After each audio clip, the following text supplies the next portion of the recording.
biggest ever Highways UK conference with more than 10,000 attendees and over 400 speakers and exhibitors. And everyone here has a stake in our roads and their future. I know that you are ambitious to get on and get people moving. I want you to know that I will work as hard as possible to get this right. What matters most is what comes next. And it's very clear to me that we need to act now.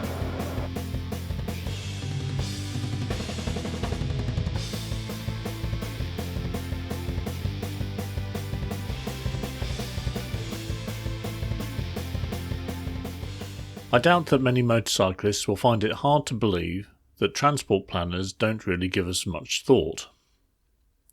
When was the last time you heard your council ask if there needs to be more motorcycle parking facilities, or what would make a junction safer for us? These are issues that they have a duty to consider, but very rarely do they seem to do so. All local transport authorities are required to produce a local transport plan. Those local transport plans are supposed to cover all transport modes. But 1 in 4 local transport plans ignore the existence of motorcycles altogether. For every 1 reference for motorcycles in a local transport plan, there are 20 references for cycling. So as a lobby group for a minority transport mode, what can we do about it? Having to respond to consultations on transport plans from around the country, it is painfully obvious to me just how little thought is given to motorcycling.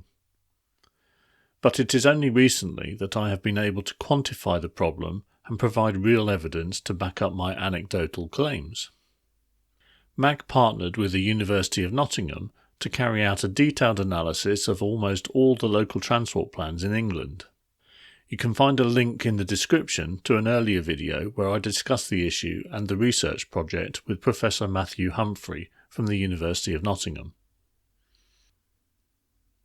This formal academic research has, for the first time, given us empirical evidence of the issue. It cannot be dismissed as a pressure group whinging. It is an unbiased academic analysis. The full research paper is undergoing peer review before being formally published in an academic journal, and we hope to be following this up by creating a training course for transport planning professionals.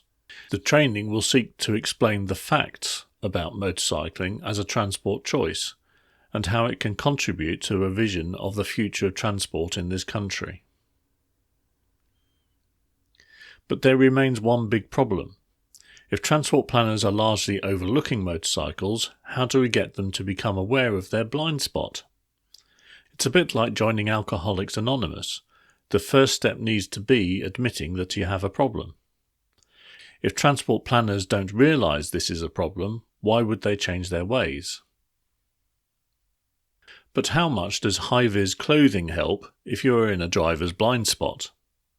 There is a definite Smidsy vibe going on here. So to try to get some real impact, Professor Humphries and I are attempting to raise the profile of the research findings in any way we can.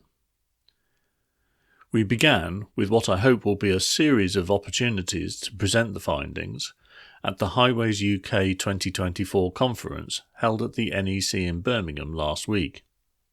Now this is a major conference for highways professionals. With a footfall in the region of 10,000, we were speaking at an event where the keynote speakers list included the Roads Minister, Lillian Greenwood, and Nick Harris, the Chief Executive of National Highways. Surely then, this is a good opportunity to get the issue of motorcycling in transport policy put on the map, right? Well, sadly, in all honesty, it probably just demonstrated the size of the challenge that we face. The conference runs over 2 days, but with over 350 speakers, they have a number of stages, all running concurrently. We did not get to speak on the main stage. Our 20-minute niche slot was scheduled on what was called the local authority stage. Now that's a fair choice, as our target audience is the local authority transport planners. But whilst the theatre had capacity for around 100 delegates to listen to our presentation, we actually only got about a dozen in our audience. This shows how big a challenge we have taken on. We need to find a way to crack this lack of interest. We demonstrated that natural curiosity is not prevalent amongst the transport planners. As with so many institutionalised professions, there is a common groupthink tendency, and motorcycles do not appear to be on the menu for this profession. I am looking into more conferences and similar events where we can attempt to get the message out. In researching suitable events, I came across the Transport Planning Society's Transport Planning Day 2024, which will take place on the 11th of November. I am not sure if we have left it too late to get into this one, but the blurb for the event shows exactly the problem we face with policymakers' groupthink. Here's what they say about this year's event.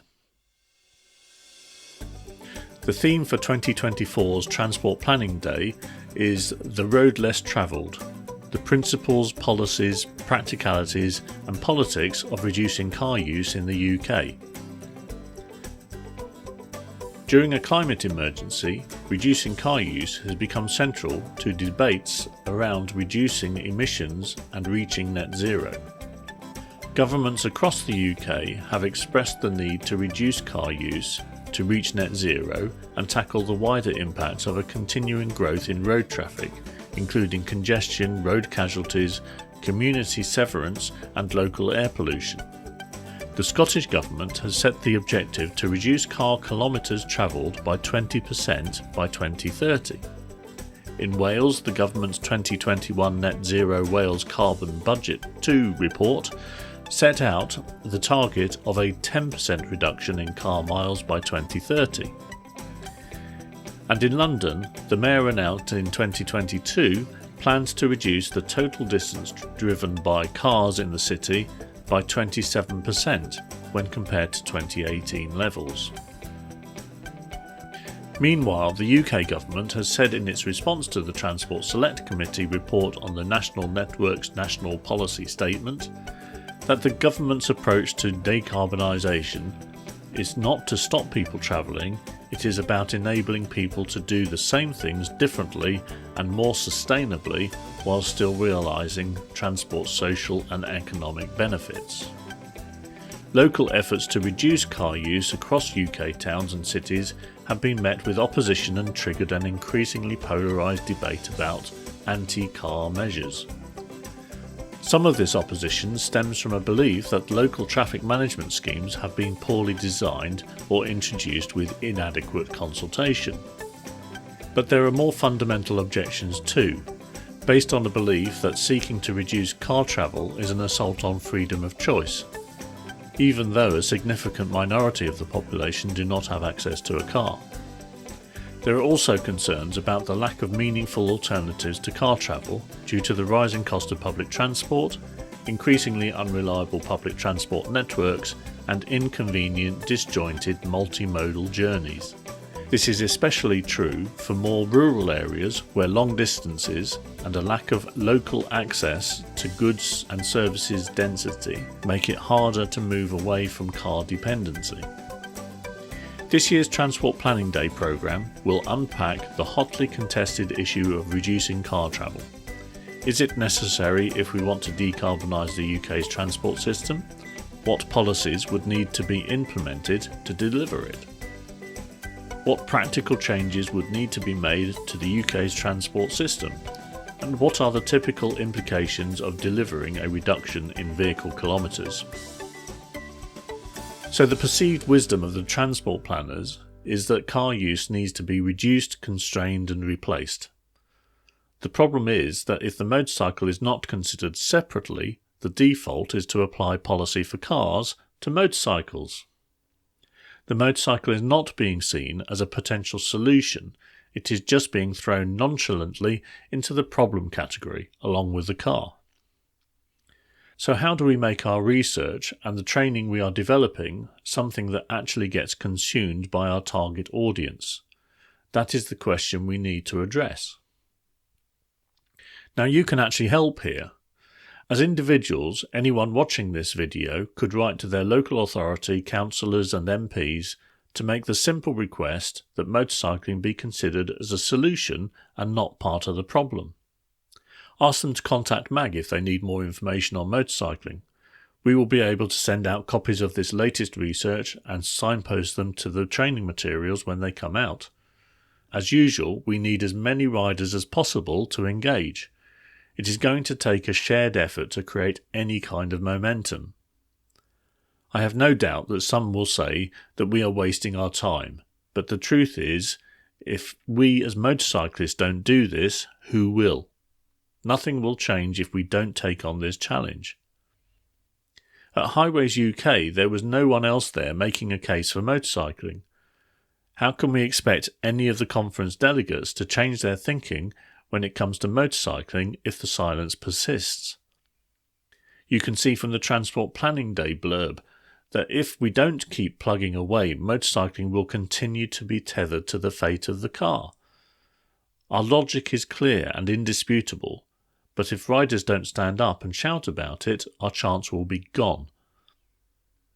Do you want to tell your grandchildren that you sat and watched while the death of motorcycling happened? Do you want to have to admit that you could have done something about it but couldn't be bothered? If you have got anything out of motorcycling, it's time to start giving back.